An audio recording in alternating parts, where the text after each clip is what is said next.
Nakisa ang mga taga-Bataan sa pag-iimlay ng labi ng pinaslang na mamamahayag sa Bataan nitong Martes. Makakamit raw ng biktima ang hustisya bunsod ng ugnayan ng mga testigo at pagpupursige ng pulisya sa paglutas ng nasabing krimen. Magbabalita si Marvin Malyari, Austria.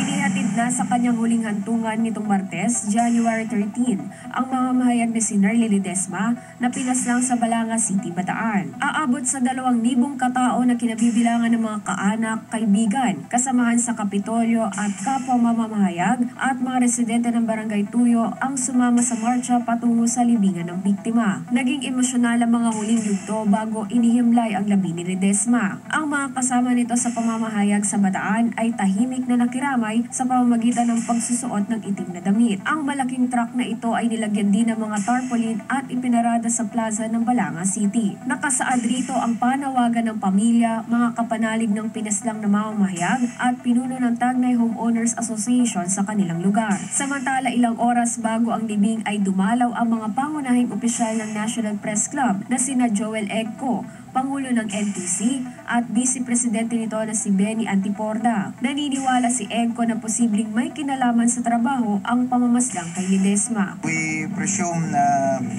this is work-related. Yung nangyari kay Nerly ay work-related, although may mga sinasabi pang ibang angles. But definitely, being a journalist had something to do with her killing. So yun ang paniwala natin. At kung sabihin man ng mga investigador eventually na hindi ito work-related, for instance, no, ang malaga dito, nasimulan na yung investigasyon, gumugulong na, meron ng mga suspects. At eventually, sana ang aming dasal ay mahuli talaga yung mastermind.